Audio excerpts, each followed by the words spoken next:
மன்னர் போட்ட ஆணையை மறுக்க முடியாத கருத்த பையன் 20 படைவீரர்களை கூட்டிட்டு ஆட்டு பண்ணைக்குள்ள சிறுத்தையை தேடுறான்.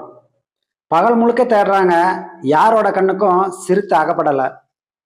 கருத்த பையன் உடனே அந்த வீரர்களை பார்த்து, நீங்க எல்லாம் அரண்மனைக்கு போங்க, அந்த சிறுத்தை ராத்திரியில தான் வரும் போல, அது எப்படியாவது நான் கொன்னுடுறேன் அப்படின்னு சொல்லிட்டு ஒரு நபர் கையில இருந்த ஒரு நரம்பு கயிறை மட்டும் கொடுத்துட்டு போங்க அப்படின்னு வாங்கிக்கிட்டு எல்லாரையும் அனுப்பி வச்சிடறான்.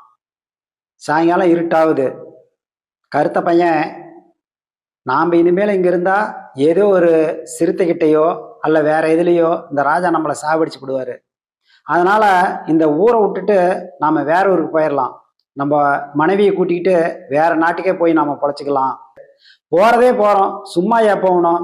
இவ்வளவு பெரிய ஆட்டு மந்தை இருக்குது இல்லையா, இதுல ஒரு நல்ல கெடாயை பிடிச்சிட்டு போய் வித்துட்டு செலவுக்கு ஆகும் அப்படின்னு சொல்லி ஒரு பெரிய கெடாயை தேடுறாரு. கருத்த பையன் அப்படி தேடும் போது நிறைய கடாய்க்கு கொம்பு நல்லா நீள நீளமா இருக்குது. இதெல்லாம் முட்டிரும் அப்படின்னு சொல்லிட்டு கொம்பு இல்லாத ஒரு மோளை கடாயை பார்த்து தேடி அதனுடைய 4 காலையும் கட்டி தூக்கி தோல்ல மாட்டிக்கிட்டு தான் மனைவி இருக்கிற வீட்டுக்கு போறாரு.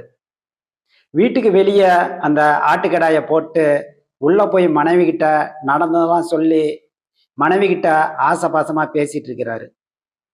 சரி, விடிகாலம் கிளம்பி 2 பேரும் வேற ஊருக்கு வேற நாட்டுக்கு போயிடலாம் அப்படின்னு பேசிக்கிட்டு படுத்து தூங்குறாங்க.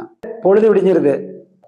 பொழுது விடிஞ்ச உடனே வீட்டுக்கு முன்னாடி ஏகப்பட்ட கூட்டம், ஏதோ எல்லாரும் பேசுற சத்தம். கருத்த பையனும் செவத்த பிள்ளையும் கதவை திறந்துட்டு வெளியே வந்து பார்த்தா அந்த நாட்டோட அரசன் மன்னரே அங்க வந்திருக்கிறாரு. வந்து எல்லாம் பரபரப்பா பேசுறாங்க. என்னன்னு பார்த்தா கருத்த பையன் கட்டி தூக்கிட்டு வந்தது ஆட்டுக்கேடா இல்லை, அந்த ஆட்டு பண்ணையவே சேதப்படுத்திக்கிட்டு இருந்த சிறுத்தை. அந்த சிறுத்தையை தான் காலை கட்டி கருத்த பையன் தூக்கிட்டு வந்து அவங்க வீட்டுக்கு முன்னாடி போட்டிருக்கிறான்.